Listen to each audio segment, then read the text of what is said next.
get into what are we going to talk about today.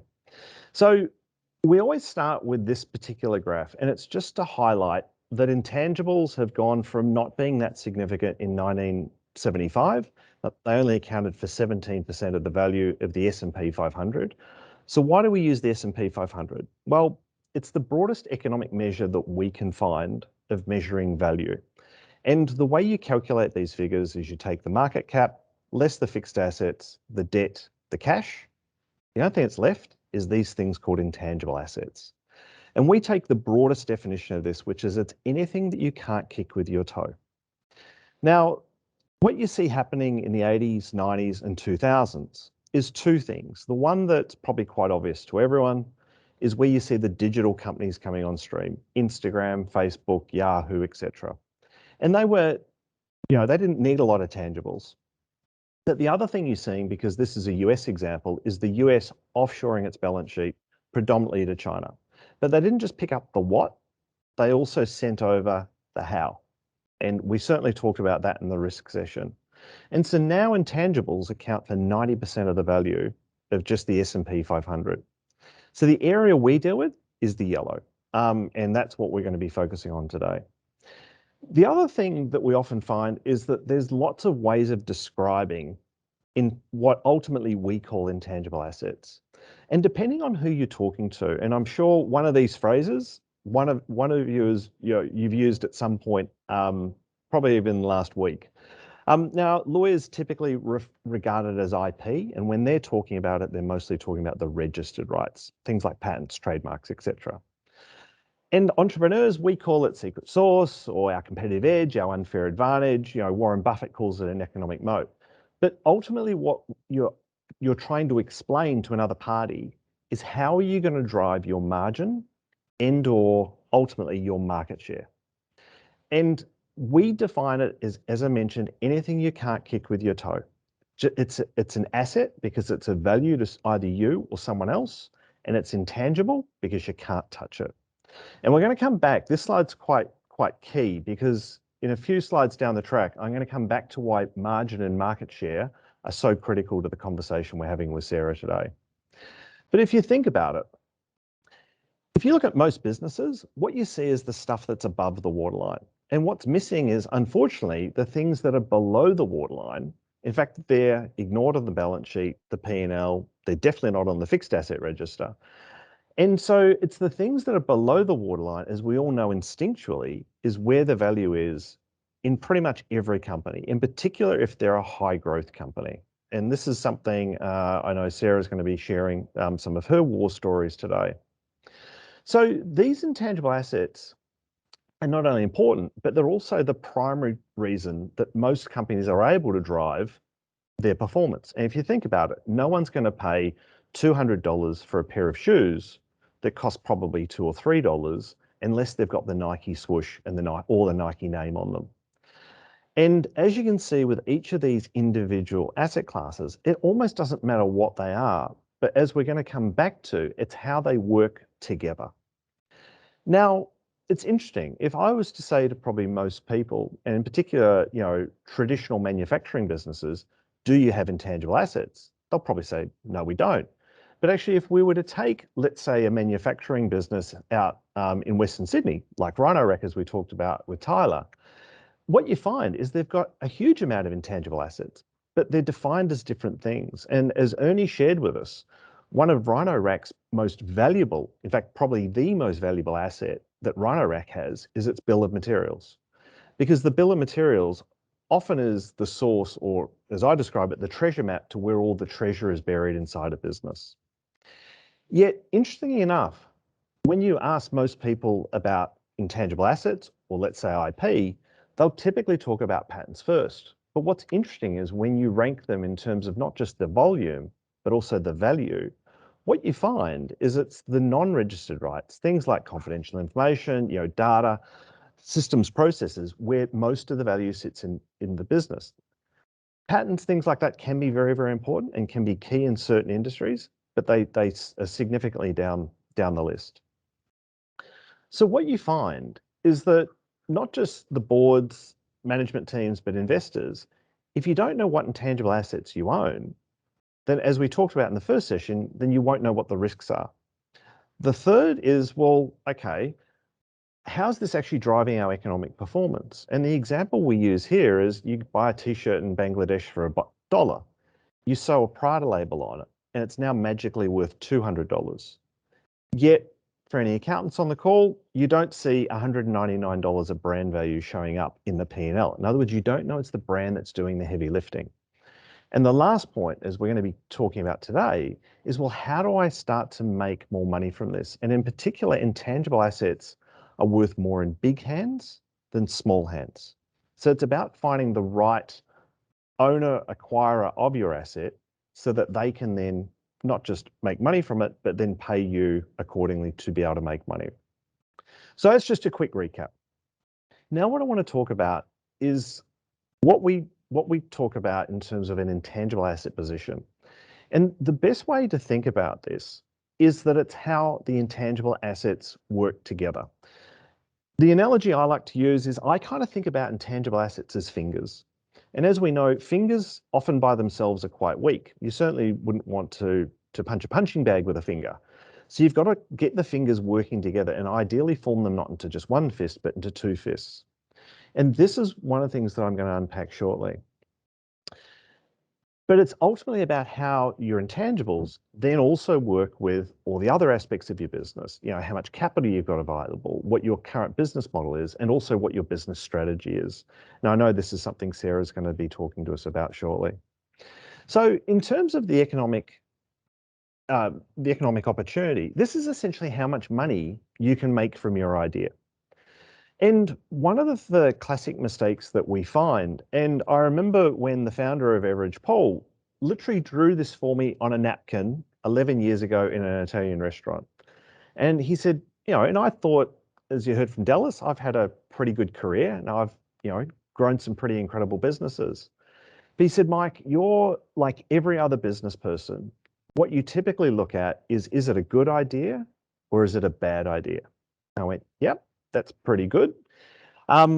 He said, what you're missing is what most investors miss. In fact, you know, this is why, you know, VC has, you know, typically a 90% failure rate, is that they're not looking at the left axis, which is, does it have a weak or does it have a strong intangible asset position?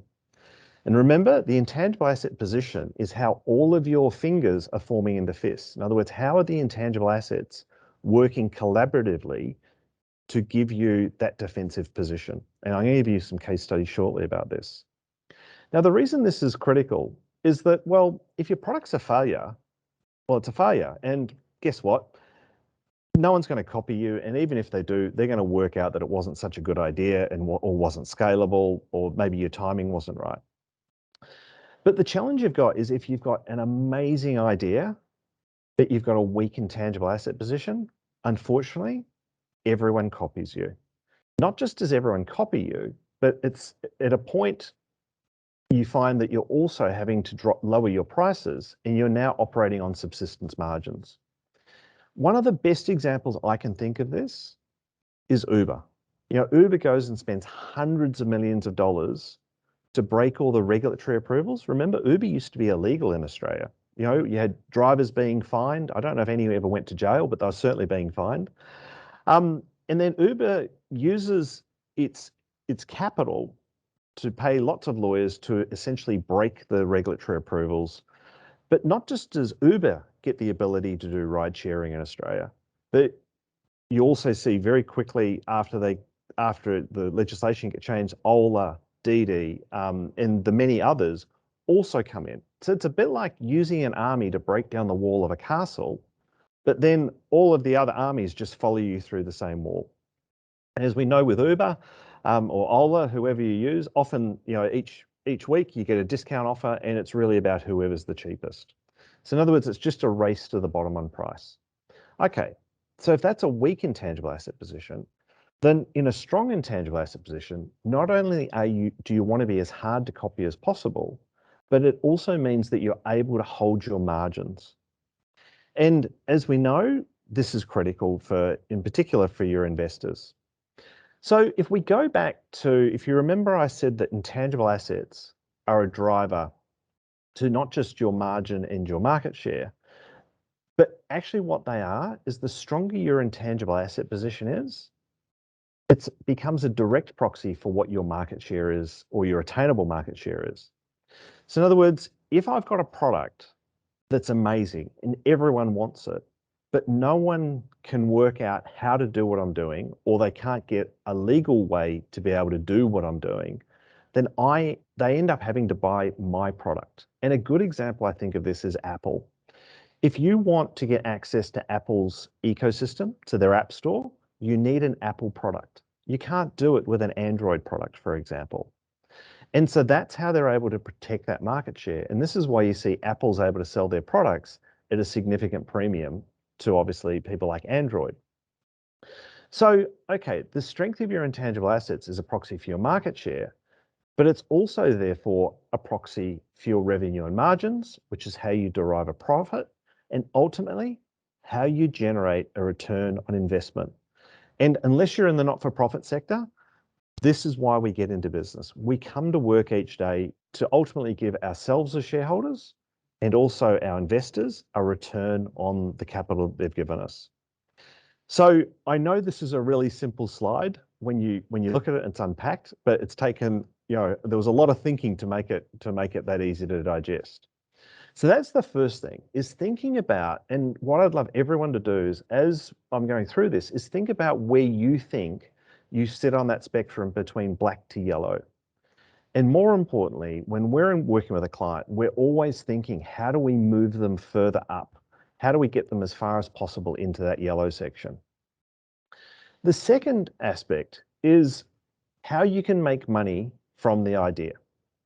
And this is really now where we're starting to get into what are the commercialization options around your idea. Now, we have only ever been able to come up with 3 primary ways to be able to make money from an idea. The first is the one that pretty much I would say nearly everyone goes straight to, which is they come up with an idea, they develop it, they manufacture it or create it, and then they sell it. And this is very much a classic VC angel investment model. But there's actually 2 other ways that you can make money from your idea. The second, and by the way, these are really obvious when you outline them, is to license it. So in other words, you let someone else do number 1 and they pay you a royalty or a percentage by way of a license. The third option is that you can also sell the idea. So in other words, someone comes along and says, here's a really big check, and they either then go and deploy it themselves or they license it. So again, if you think about what your business is currently doing, which current model are you using? And as I start to go through, if you're currently in deployment, could you license it? Could you sell it, for example? Now, the reason that everyone goes for deployment is that when you map out your absolute returns in terms of dollars against your inputs of risk, resource, and time, the reason that everyone goes for deployment is that for every dollar that you'll get on a sale, you'll typically get $3 by way of a license, and you'll get $9 if you're deploying. So again, people are attracted to deployment because they believe that with their product or service, that's where they need to be. But there's a factor that affects this, and it's your intangible asset position. So in other words, whether you've got a weak or a strong intangible asset position. So this is unfortunately a scenario we would deal with in most weeks at EverEdge.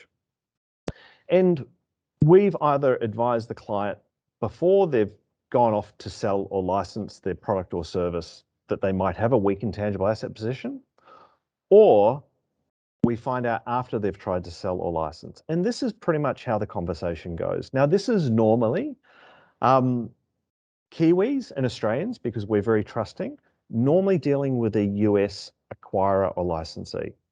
And the conversation goes something like this. So the Kiwi or the Aussie says, hey, do you want to buy or license my intangible assets? And the US buyer says, well, I'm not sure, tell me about it, and then I can decide. And of course, the Kiwi or Aussie says, well, can't tell you about it because it's not very well protected. Either we've told them or they might think that and you might copy it. And of course, the US buyer says, well, I can't buy or license something if you don't tell me what it is, which is fair enough.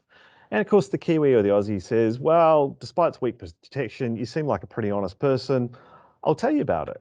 And unfortunately, this is where the US buyer says, well, not only can I no longer buy or license it, because you've told me what it is, but often they're not even allowed to. In other words, they're normally working for a large US corporation. They understand how this game's played, and they now know what they need to know.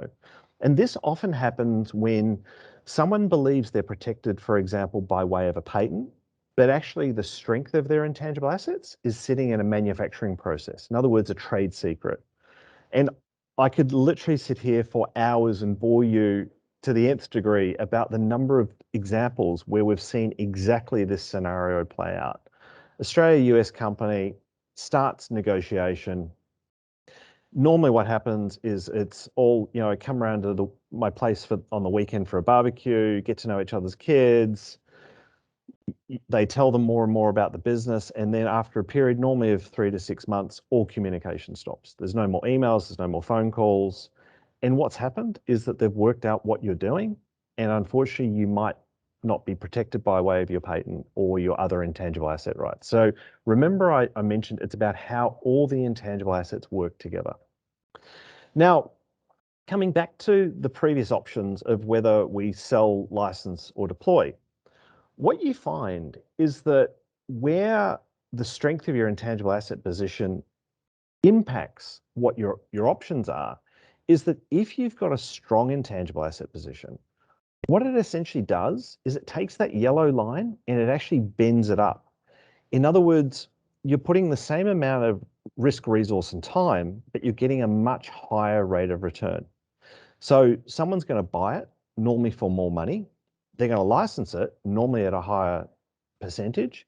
And if you deploy it, you're going to get a much greater rate of return. So that's the good news. Unfortunately, there's some bad news. And as I mentioned in the previous example, unfortunately, you can no longer sell or license it, because when you try to sell or license it as part of the due diligence process, you're going to end up divulging to the other party what it is you do, and then they don't buy it.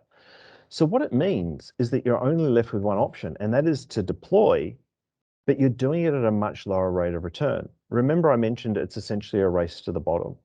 So in other words, you're going to be generating less margin, and ultimately you will attain less market share because you've got a weak intangible asset position. I honestly couldn't say, this is probably the most important thing that we try to help our clients understand about their own business. In other words, what is their potentiality of what they do? And as Tyler talked about last time, Rhino Rack had an incredibly strong intangible asset position, but they didn't realize they had it. And a number of the things that we did enabled them to increase their strength, and that's what enabled them to do that exit for 255 million. So a couple of quick case studies, and then I'll hand across to Sarah. So this was a client that we dealt with some years back, and there was no doubt their idea was amazing. They had gone and raised a whole bunch of capital to go and commercialize it, but unfortunately they didn't raise quite enough capital. They run out of capital. So the management team leaves, and the shareholders or investors are left with the business, and they came to us and said, look, we don't know what to do. All we've got left is essentially these rump intangible assets. But it's not even worthwhile really liquidating because we don't think we've got any assets. But what was interesting is that when we looked at what they had some incredibly valuable intangible assets.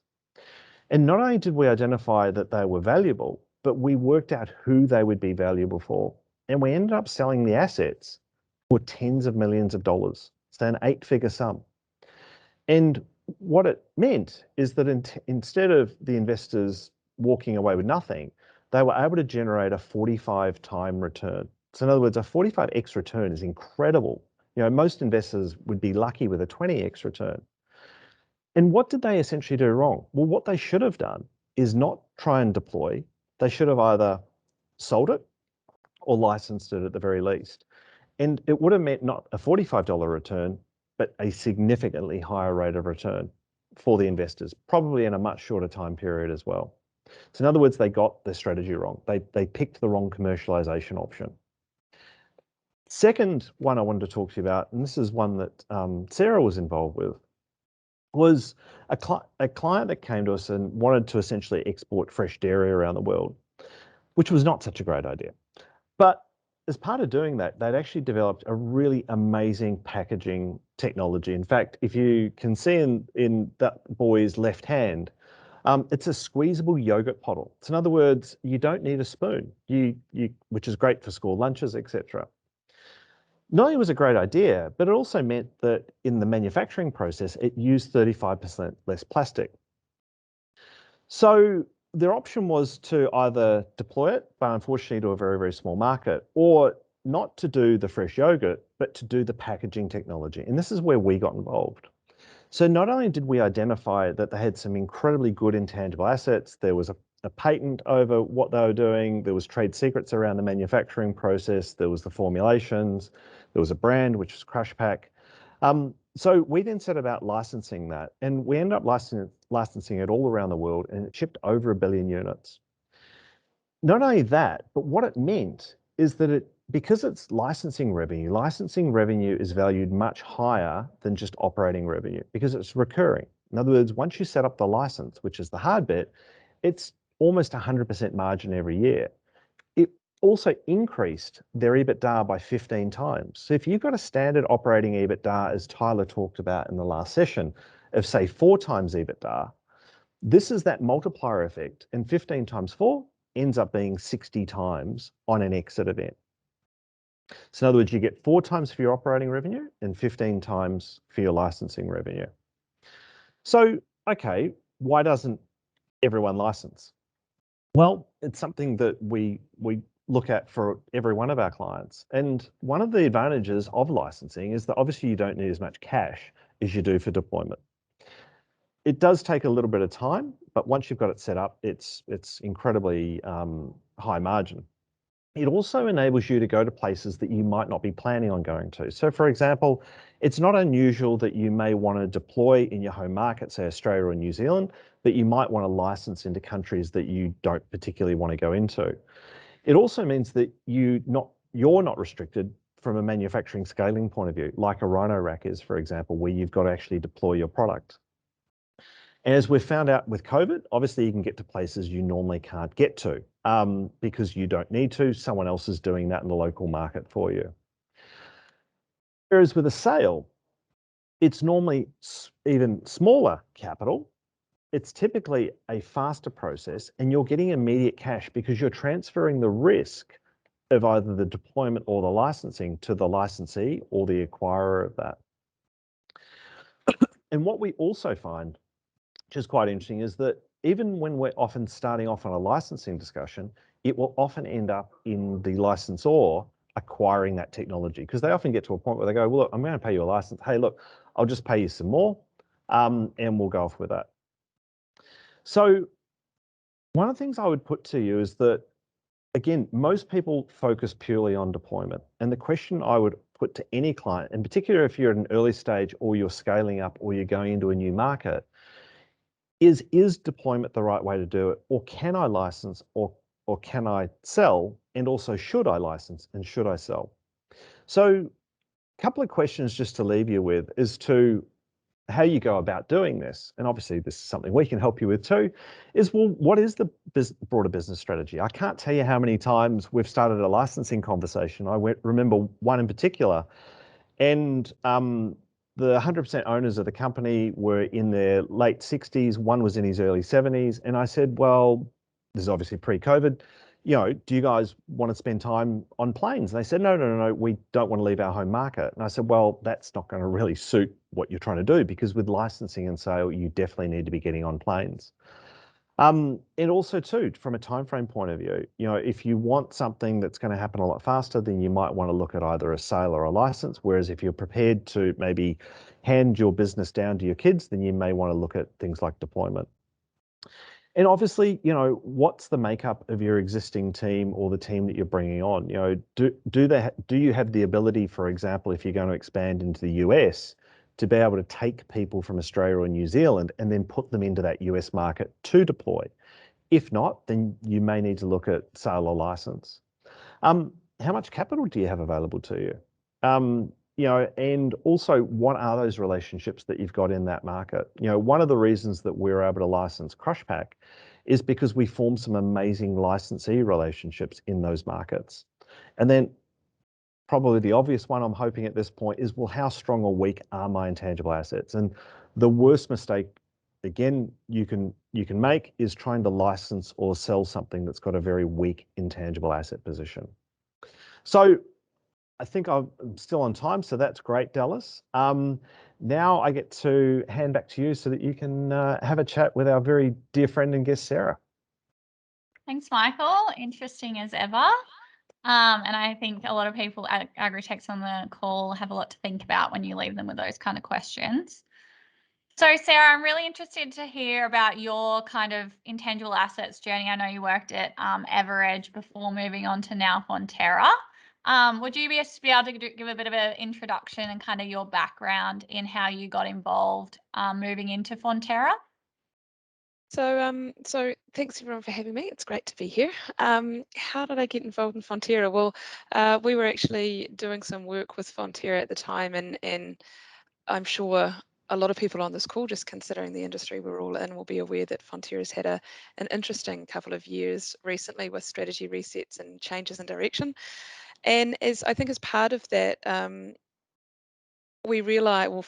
realised that its intellectual property portfolio and its intangible assets were critically important to actually enabling and achieving its commercialization and long-term strategies. So they formed a group or a team to put it together and needed someone to run and set that team up. So I was in the fortunate position to be able to stick my hand up and volunteer for the role, and it's been a great step into a great organization. It's a really interesting one, I think, coming from outside of Fonterra, which obviously gets, especially in New Zealand, a lot of press, a lot of awareness, being one of the largest companies here, and obviously a significant contributor to New Zealand's economy. But it's been a great step into a really fantastic company with a great culture and a great organisation, and a whole lot of opportunity in terms of the intellectual property portfolio, partnering with third parties for research, for commercialisation, and really looking at how we can drive value through our intangible assets. So it's been a great move and a great couple of years, and hopefully a great further few more. Fantastic. And speaking of driving value, I'm interested in hearing what drives Fonterra's commercialization strategy. So that one, on the face of it, seems really, really obvious, right? So we're a co-op. We've got 10,000 farmer shareholders who supply us with milk every day, and every day we have to take that milk. And so for us, what really drives the commercialization strategy for Fonterra as a whole is really returning value to our shareholders. So it's about taking the milk, transforming it into some really phenomenal products, and then taking that out to market. And look, I'm sure as a lot of people on this call are aware that it's a challenging proposition. We've got a product that we pick up in the morning, and if we don't do something with that within about 24 hours, then we've lost thousands upon thousands of litres of milk. So we have to do something with it as soon as we get it. It expires. And so you look at that really simply and say, well, you guys are a relatively traditional, bricks and mortar company. To take it back to Michael's presentation, we've got a really solid deployment model where we take that milk, we turn it into something amazing in our manufacturing plants, and we ship it out to market.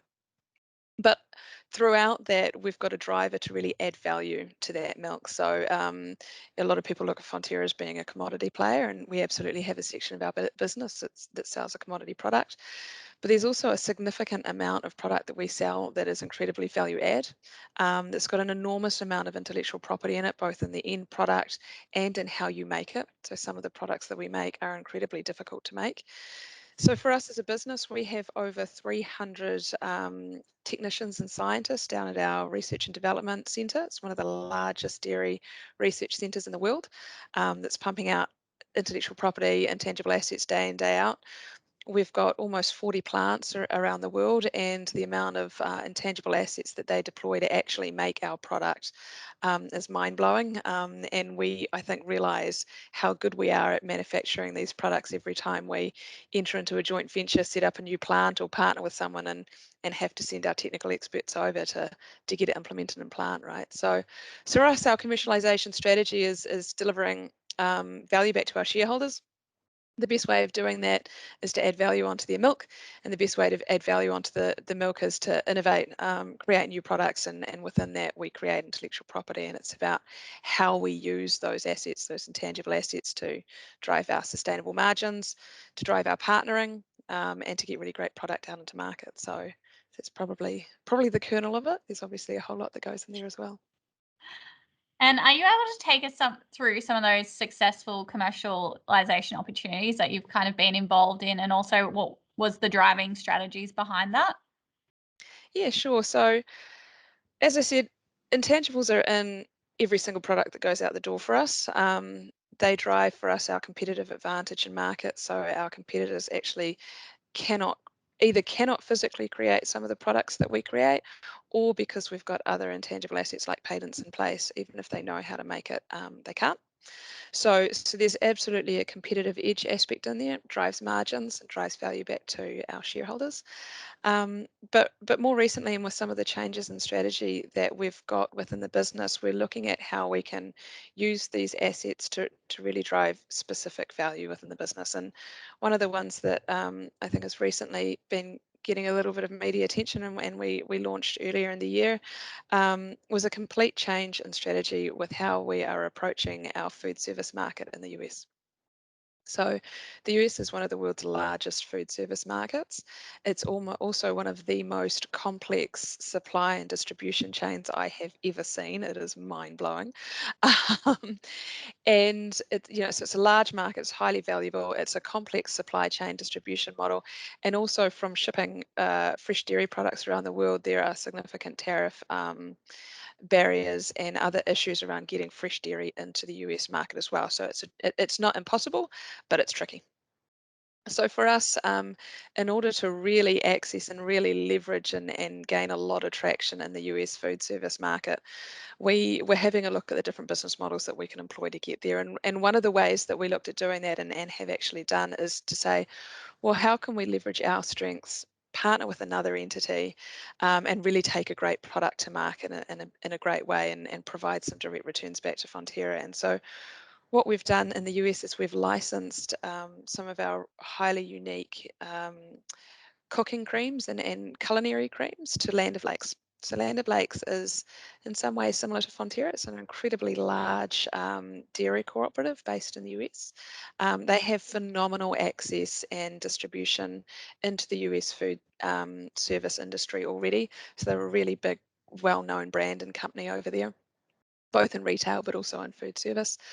And so for us, they had all of the strengths around that distribution, supply chain, understanding how to get a product to market.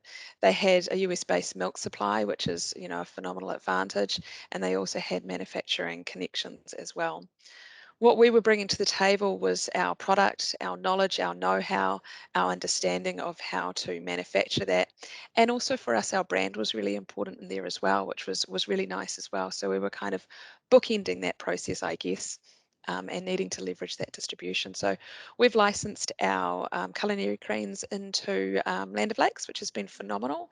They're responsible for manufacturing and distributing it out, and it's currently going out under our Anchor Food Professionals brand in the US as well. So it's been really, really successful in the context of COVID. So it's been a pretty tough year for some fairly obvious reasons, with a lot of shutdowns in the food service market globally. But actually, it's been a real standout product both for Fonterra and Land of Lakes going forward so far, and it's been a really exciting journey to go on. So hopefully, with everything opening up in the US now, we can see a lot more positivity in the future. But it's been a really great model, allowing us to leverage our innovation, our intangible assets, and providing Land of Lakes with, a new and highly unique product to take to market that they can really be market leaders in as well. So It's one of the things I guess I really like about licensing too, is that it's a phenomenal way to align the incentives of both parties. So we are both in it to get as much product out to market as possible. So Land O'Lakes are highly incentivized to drive really great volumes and a great product. And we're really incentivized to support them in that and provide the intangible assets to enable that product launch. So we're both in it for the same reasons, and we both get some really great outcomes, which is fantastic. So you speak of licensing there, and you are one of New Zealand's largest companies, and the brand name is very famous. So why, can you just elaborate on why you do license your products and what are the drivers behind that decision? So there's a lot of different reasons why we do it. They often facilitate partnerships and things like that. But I think two of the primary reasons for us, one is similar to a Land O'Lakes, which is where for a variety of reasons we may not be able to get product into market. So therefore, without in a deployment model, it's very hard for us to actually to commercialize in some markets around the world, or where it is cost prohibitive for us from a business model point of view to actually access a distribution and supply chain. So some markets, the way that you access those distribution and channels is incredibly high hurdle rate. It's incredibly expensive, and you start to look at the business model and say, actually, the amount of inputs here required are simply not going to give us the returns that we need to generate.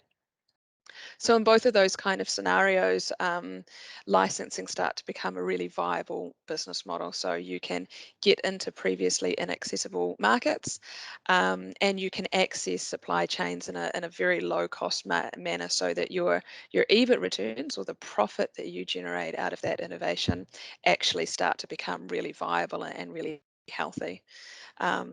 Also for us, we're based at the bottom of the world, and we need to get product to the top of the world.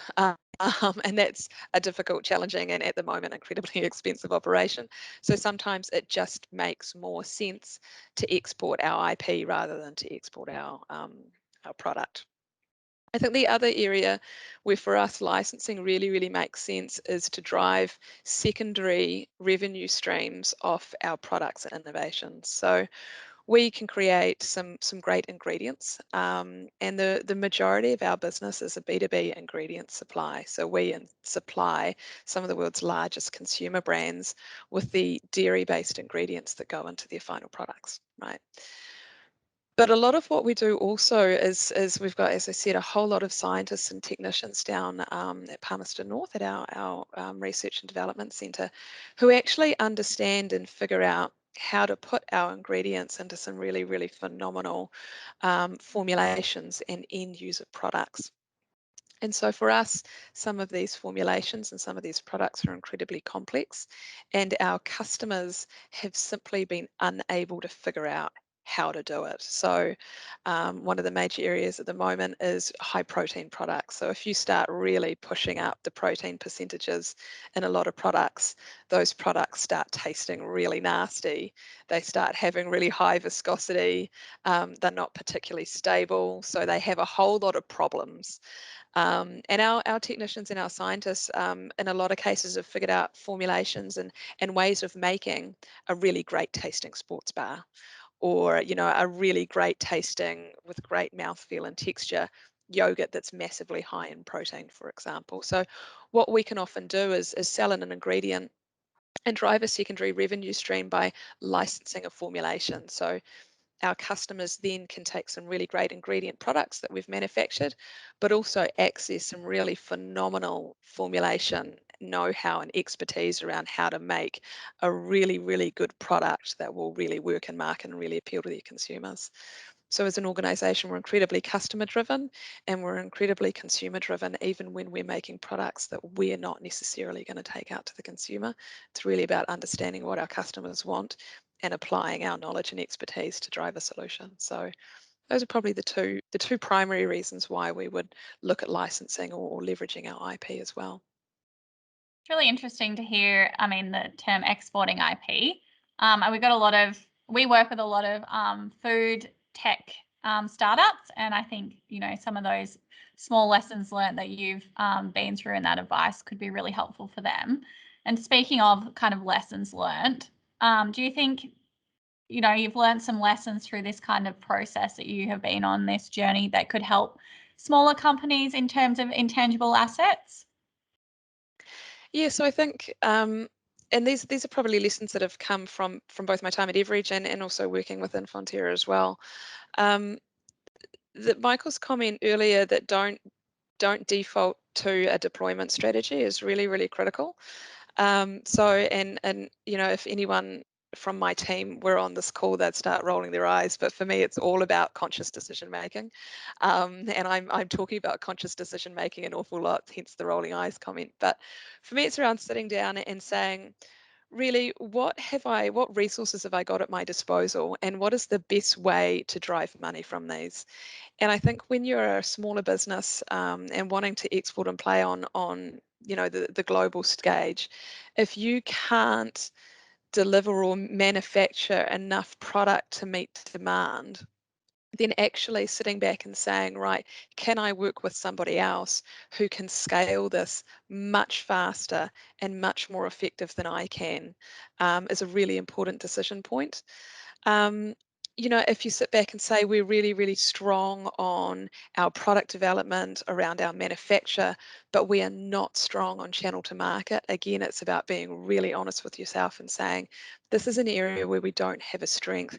How can I leverage my strengths with a partner to take this product to market and drive value in return for my business? So for a lot of businesses, I think it might be that you know, you can hit demand in Australia or New Zealand and you can cover the Australasian market, but maybe entry into a new market might require a different business model, might require partnering, and maybe that's where you start saying, right, we're going to deploy in Australasia, but we need to license to get into the US market and really scale that fast.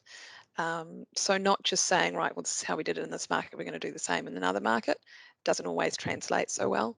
So really conscious decision making, understanding your strengths and your weaknesses, and picking a business model and a strategy that will really leverage your strengths, and plug any of the gaps on the weaknesses that you've got. I might throw to some questions we have in the chat. Peter Vaughan, a question for Sarah. Does demand exceed supply for the milk and milk products, or vice versa? And how does that impact the PD requirements and allocation of milk to the various product categories? So that's a really good question, actually, and demand is a really fickle beast.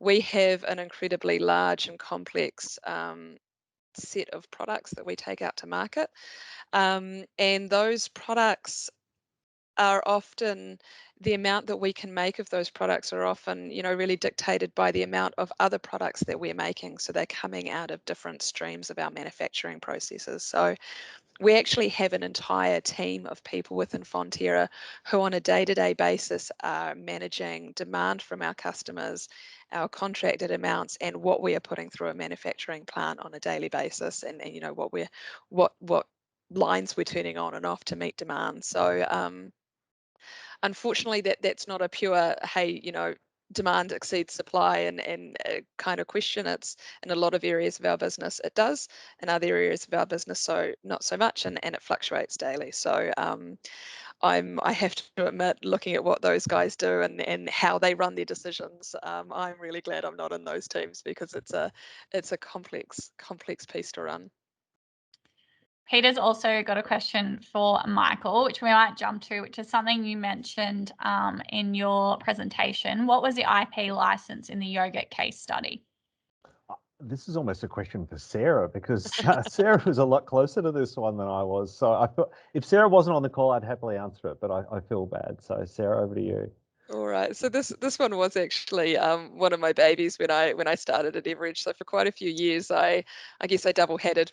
I was doing a role very similar to Michael in terms of consulting and supporting customers and clients, and then I was the other half of my time almost dedicated to this particular client.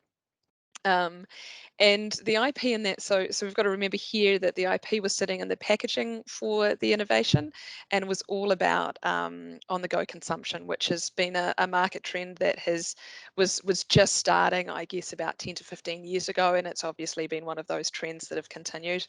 And yogurt is one of those products that is really highly nutritious and really healthy and makes a great snack, but not massively portable. So for us, the packaging was really about enabling new consumption opportunities for yogurts, and there were a couple of primary buckets of IP that sat surrounding that particular innovation. One was an incredibly strong patent, so it had claims that really covered most of the major ways that you could achieve that on-the-go consumption with what is very close to a traditional yogurt bottle, which meant that other people couldn't easily copy it or work around the claims in that patent to make it work. The other major bucket of intangible assets surrounding that innovation were were how you actually made that product. So yogurt bottles are made on what's called a form fill seal line, for those of you who aren't sort of heavily in the process. And so basically you make the packaging and fill it up with your yogurt all on the same line. And we were working with some of the largest yogurt manufacturers and producers in the world. And a few of them actually said to us, look, license us your patent, that's all good. We don't need your technician to come up and show us how to implement this in your plant. We're experts at this. We do it every day. Just leave it to us. And invariably, sort of 6 weeks later, you'd get this very sheepish call saying, we're making holes, we're not making packaging. Please, can you come and help us sort this out? So what we licensed in that particular one was the patent rights, but also the intangible assets and the trade secrets and behind how you actually make it. And the combination of those two pieces was really powerful and drove a huge amount of returns both for our licensees and obviously us and our client. And in fact, in the US in I think it was 2009, it was the leading selling product in the yogurt market in the US for that year. So it won a whole lot of awards. Absolutely, it took off and was a fantastic product for our licensee, which was really exciting. It was great. Perfect. Sorry, I thought I was on mute then. So Sarah, can you tell us about how you've kind of reduced the risk with your business by valuing your intangible assets and protecting those, and what that's meant in the day-to-day at Fonterra? So for us, look, valuing of intangible assets is a journey that we're still going on.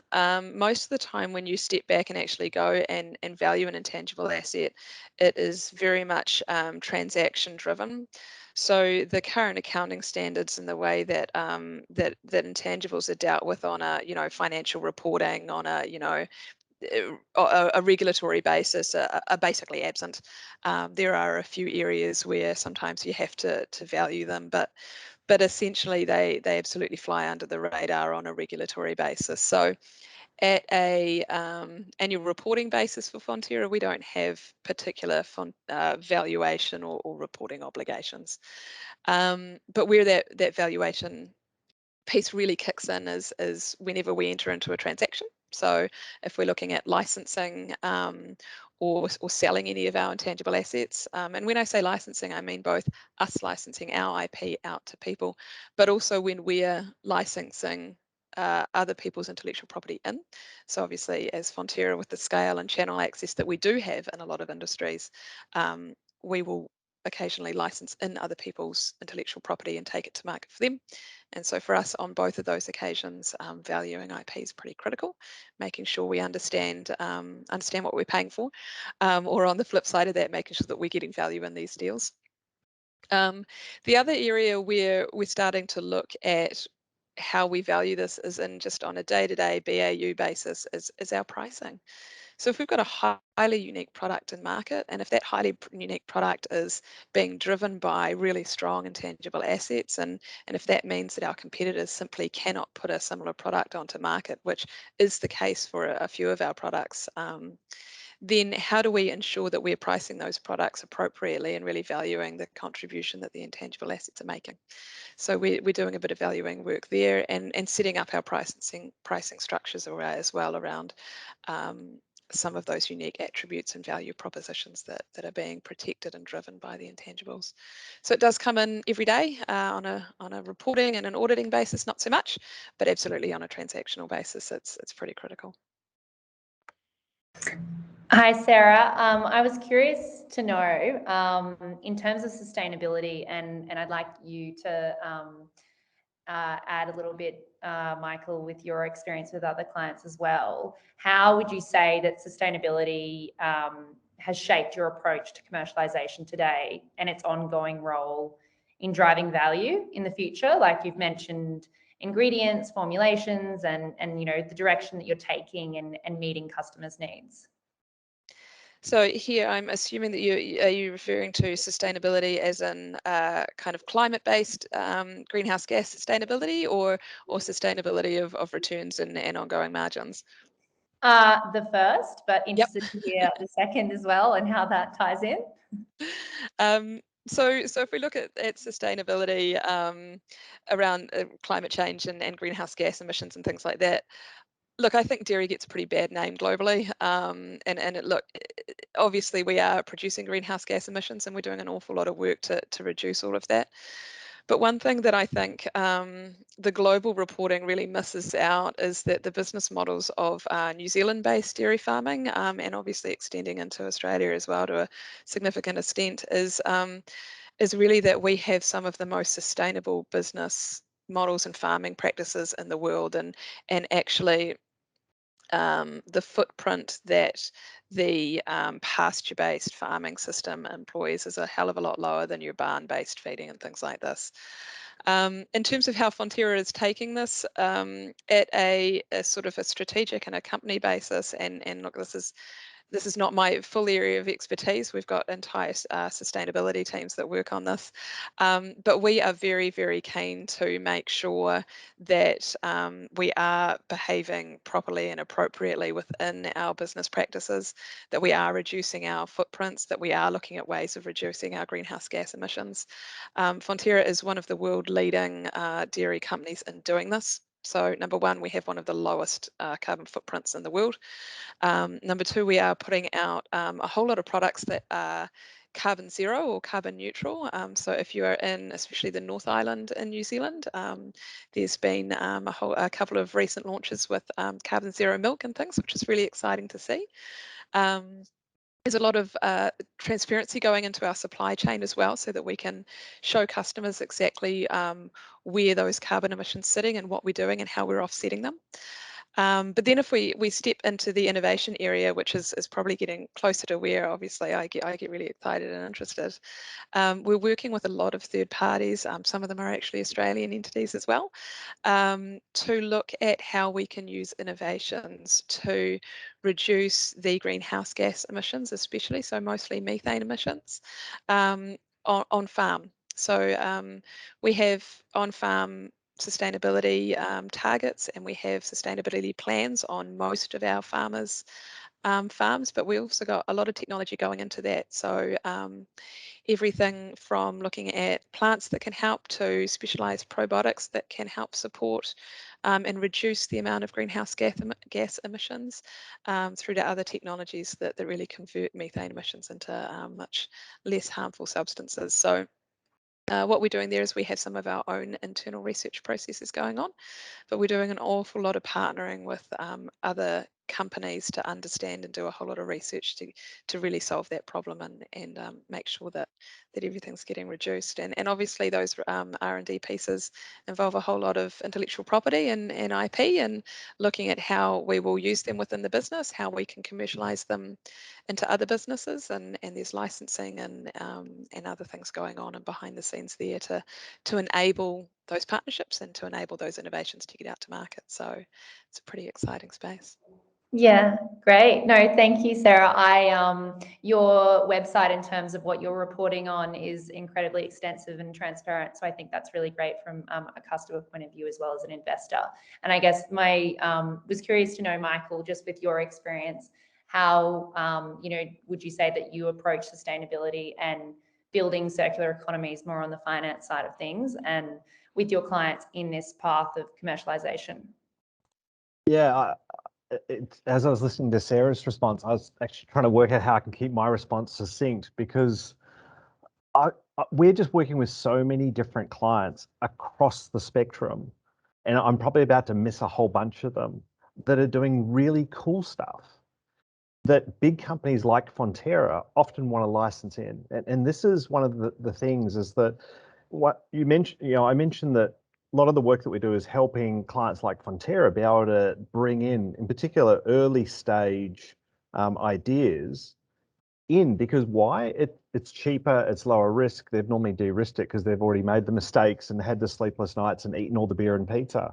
And so people like Fonterra are then able to license that in quite cost effectively, rather than assuming that all the smart people work for you and you're trying to invent that next iteration, that next idea.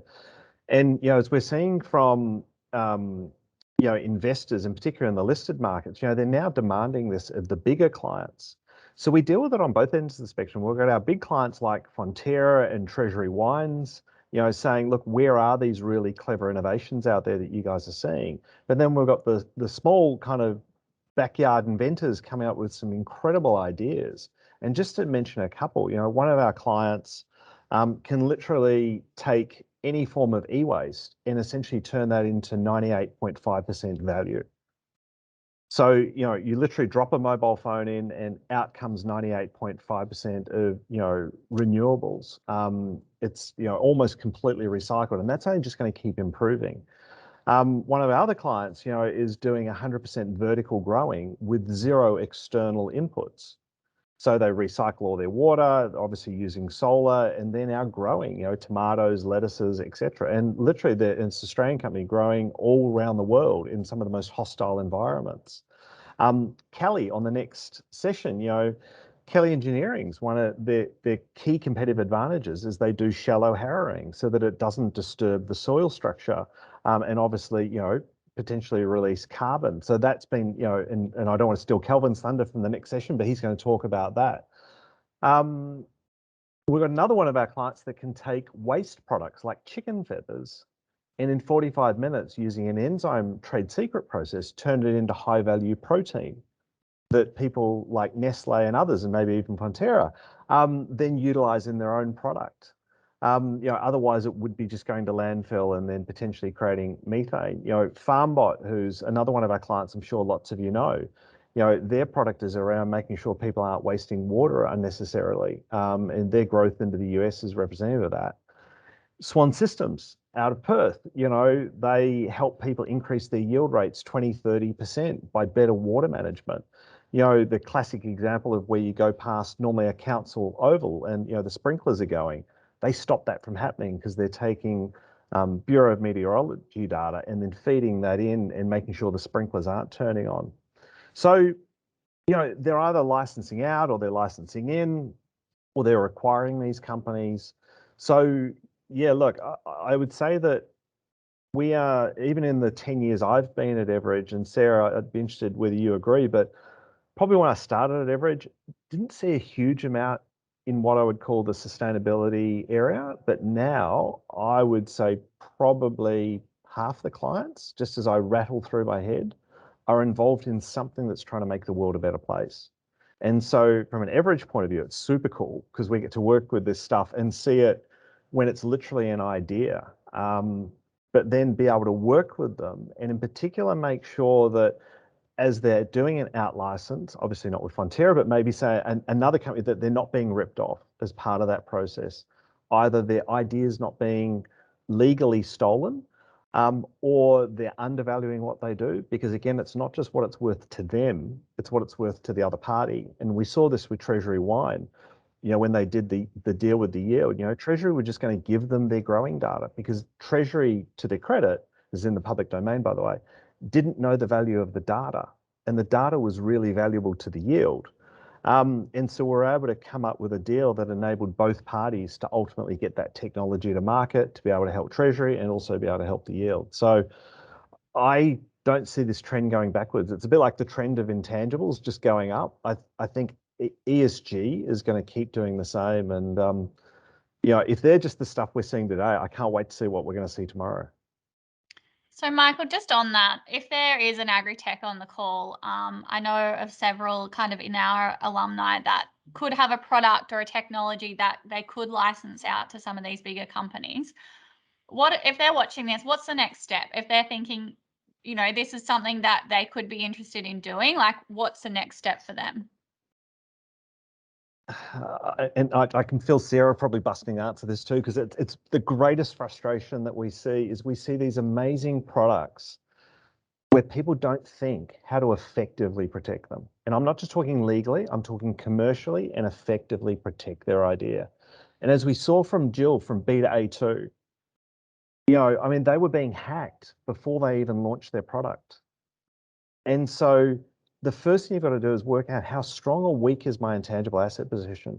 Because remember what I said, you can't license or sell something that someone's going to steal as part of that due diligence and negotiation process. And we see there's actually been 2 books written in New Zealand about all the ideas that New Zealand, because Kiwis, and I say this as a Melbourne boy, Kiwis are incredibly innovative. I think they're more innovative than Australians. And I don't know whether it's distance, isolation, population size, but Kiwis are really incredible. And a very dear friend of mine, David Downs, wrote this book called Number 8 Wired, but it was written tongue in cheek because it was all the ideas that Kiwis have come up with that never made money. I'm talking, you know, the referee's whistle, the tin lid that goes on a paint tin or Milo. I don't think I should raise Pavlova. We'll leave that one alone. So it always comes back to that first principle. And as I said on, I think the first call, you know, when I gave those list of questions, and we're going to wrap this up when we do the last session with Kelvin, it's getting advice from someone who doesn't benefit from it. So, you know, as I mentioned, going to a patent attorney and saying, can I get a patent is the wrong question. It's should I get a patent? But even then, you really need someone who's independent of the process that is also going to be, and obviously we benefit from this advice, but working with you to license it. Now, patent attorneys, lawyers, accountants are all involved in the process and are critical in that process, as Sarah alluded to. You know, we would never have been able to license Crushpack, you know, probably without such a strong patent position. But it really is then thinking about how all those individual assets are working together so that you're not just dealing with a pinky and maybe a thumb, but you've got some really strong defensive positions, because that also enables you to then derive higher value from it. Because the stronger your intangible asset position, then the more someone's prepared to pay for it. Therefore, you get that higher return on investment. So number one, if this is something anyone's thinking about, before you start the negotiations, before you jump on the plane and try and license or sell your technology, just understand, have I protected this the right way? Am I going after the right strategy in line with all those questions I put at the end? And is the people that I'm getting the advice from people who have got that battlefield experience rather than just the theory experience? Because, you know, as Sarah, one of the famous stories that, you know, happened when we were licensing Crushpack was negotiating with one of the potential licensors. I think Sarah knows the story I'm going to tell. And the story went something like this. You know, our team had flown literally halfway around the world to do the license negotiation with this very large potential licensee. And the licensee said, hey, look, we love your technology. It's game changing. As Sarah alluded to, it's going to literally increase our market share, but we won't pay for what we can steal. So we're going to spend the next few weeks breaking your IP. We reckon we can find our around your patent. And hey, look, thanks very much for the meeting and have a nice trip back to New Zealand. That was it. That was pretty much the meeting. They called up some weeks later and went, yeah, look, we probably could have got around your patent, but we couldn't work out, to Sarah's point, how you're actually making this stuff. So in other words, they were in a way forced into having to license all of the non-registered intangible assets, not just the registered intangible assets. Anything you'd add to that, Sarah? No, I think you've covered it pretty well. So I just want to touch on, there is a question in the chat, which I will come back to, but we did just kind of touch on it briefly there. And this is a question for both of you. How does your kind of commercialization strategy, or how should one interact with an IP strategy? All right. So I think for me, an intangible asset strategy or your IP strategy is an enabling strategy, right? So if you have commercial goals of wanting to, you know, in our case, create and increase our returns to our shareholders. And that's a pretty standard goal, right? But it might be entering a particular market, it might be entering into an adjacent channel, whatever your commercial goal is. Really, I think then the first question is, do I have a portfolio of intangible assets that will enable and support that goal? So if you want to be a premium product that goes out to market with the premium pricing, then you need to make sure that you've got intangible assets sitting in behind that that will prevent your competitors from copying you. Because as soon as they copy you, you're not a premium product anymore, you're a commoditized product, right? So if your strategy is all around premiumization, premium product positioning, you need to make sure that you've carved out a competitive advantage and a competitive space that is your own, and it's your intangible assets that support that. Again, if your approach is to license out to a third party to enable you to get into a new market, well, you need to have the intangible assets there that are strong enough to facilitate and enable licensing. And I think a lot of the time you might find that it's a little bit of a circular conversation. So I remember one particular client that was quite a large client that I was working with, and they had a relatively complex investor and commercial business structure.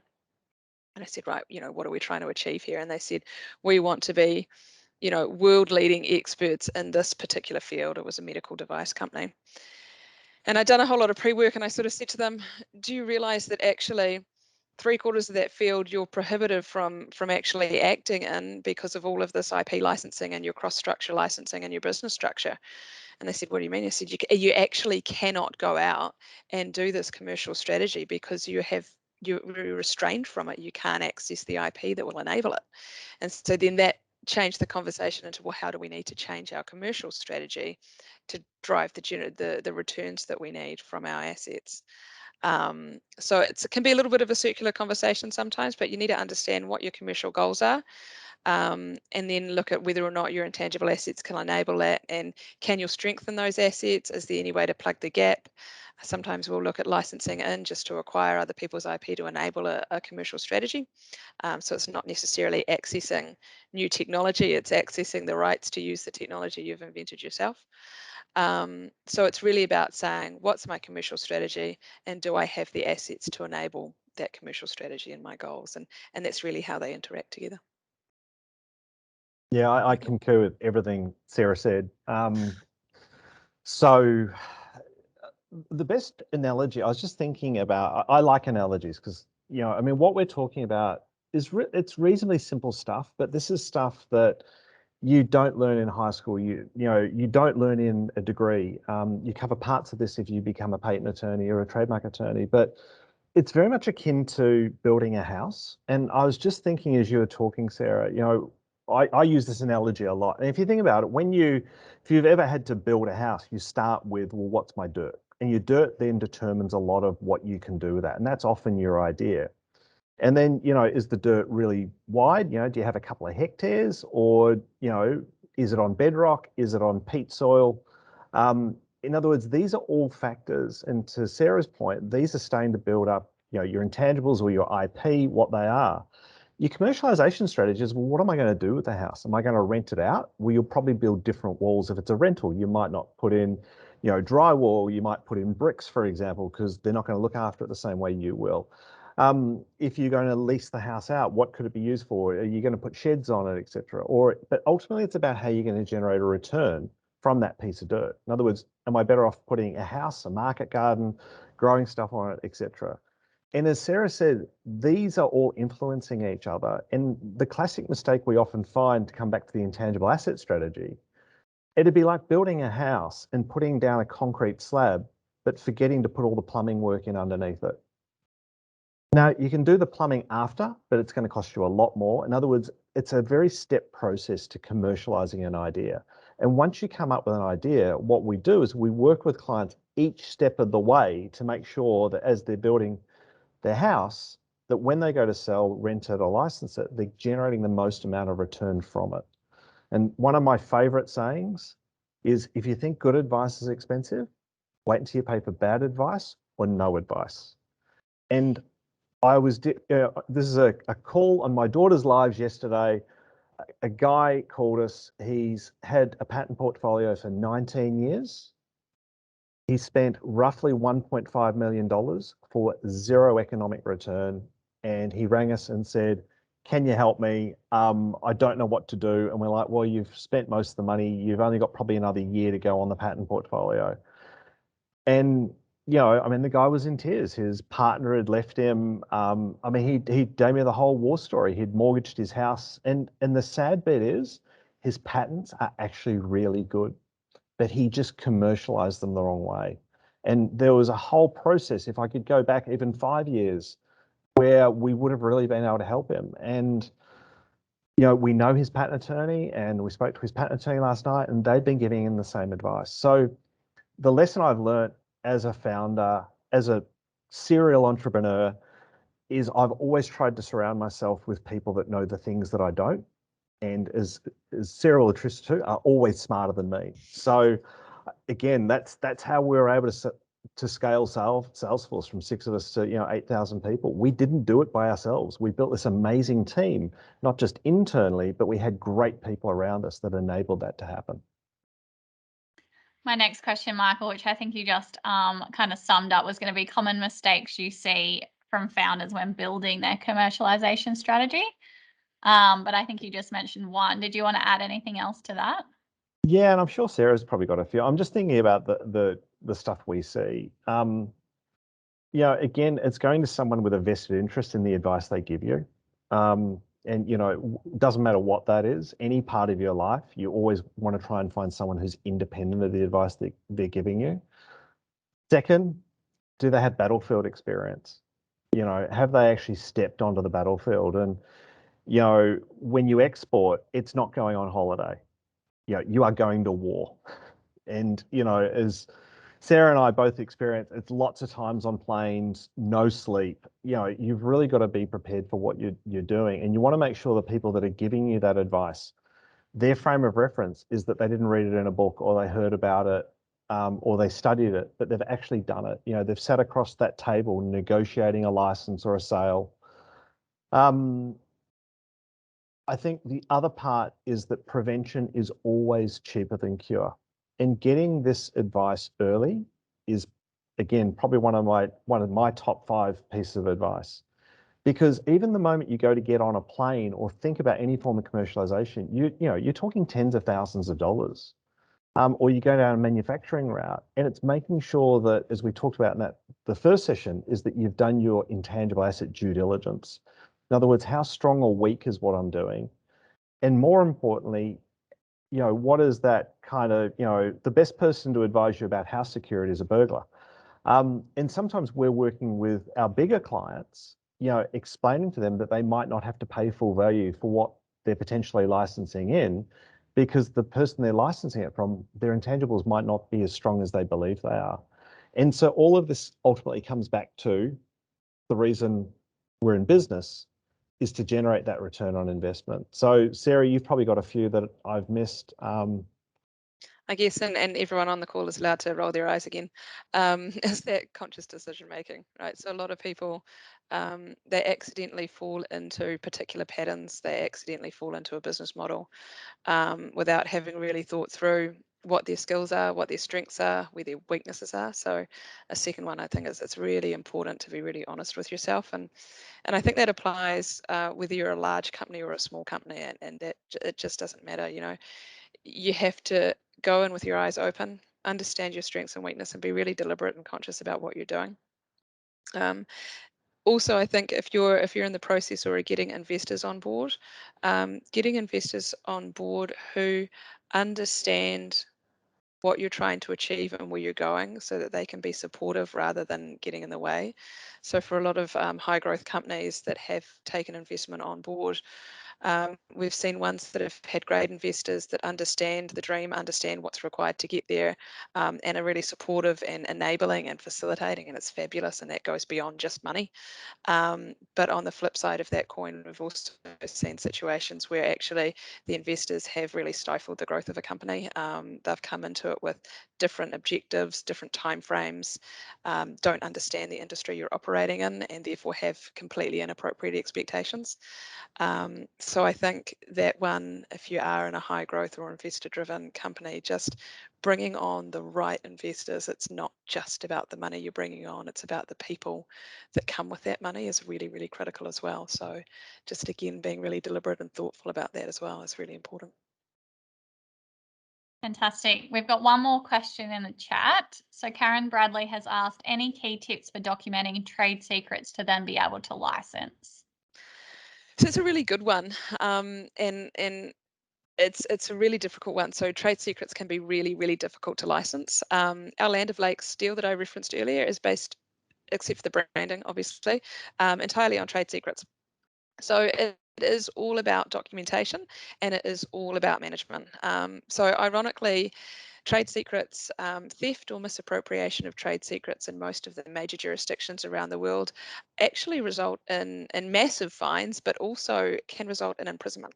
So in the US, you can get sent to jail for stealing somebody else's trade secret. So if you've really well documented those trade secrets, if you're managing them like a trade secret, so you go in and that management is both legal, so using NDAs, appropriate contracts, things like that, but it's also practical.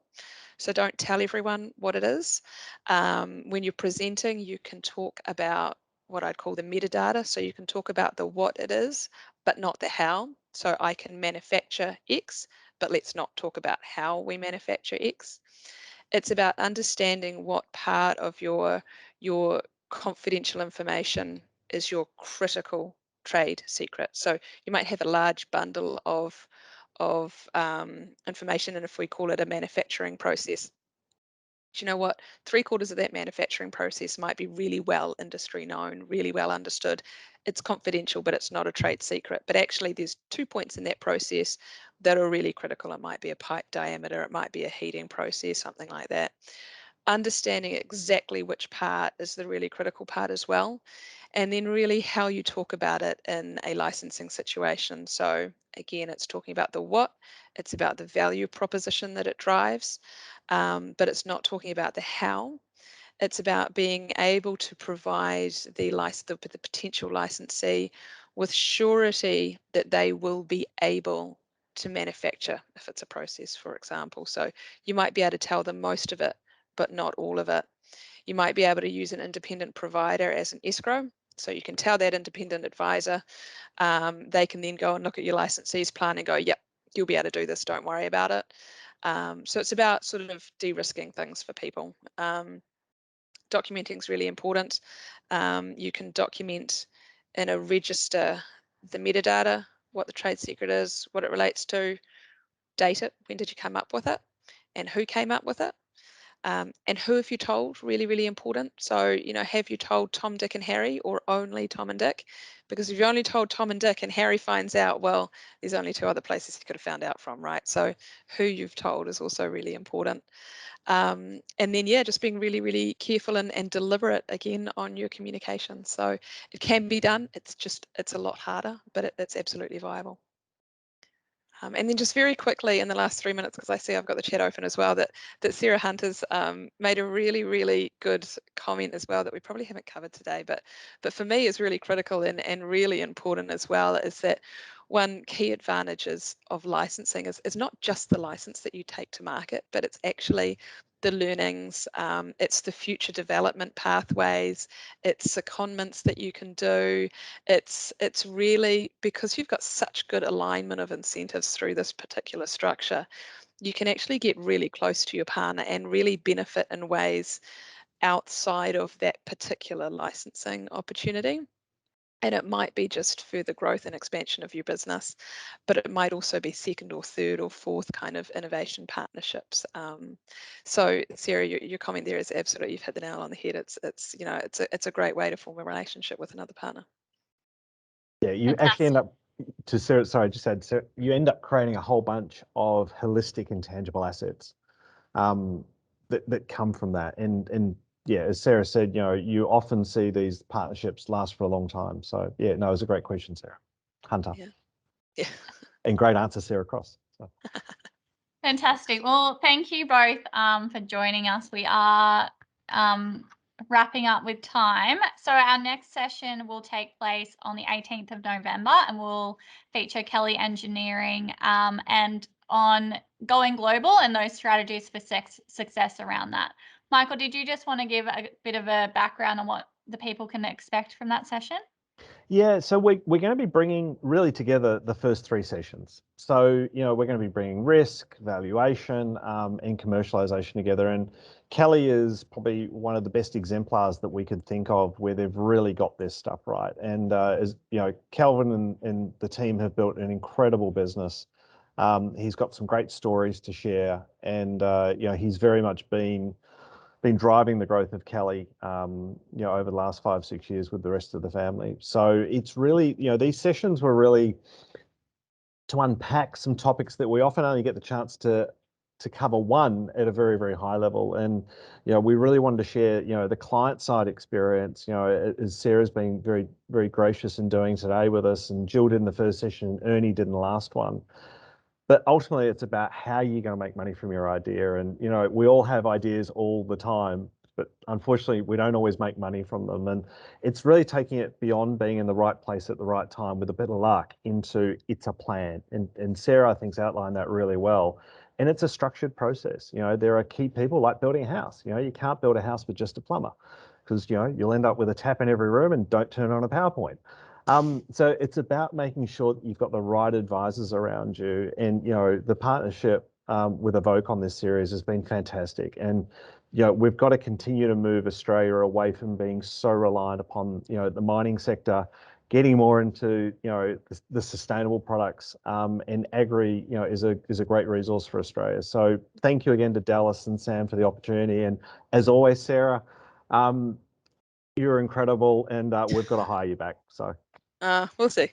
I think I'll stay where I am for now, but it's nice to be able to continue to work with EverEdge, and Dallas and Sam, thank you for inviting me here today as well. And look, it's been great to talk, and hopefully we can start seeing a whole lot of innovations coming out of the Australian agri sector as well. I'll absolutely be keeping my eyes open and across the sector. So it'd be great to see where we can potentially partner.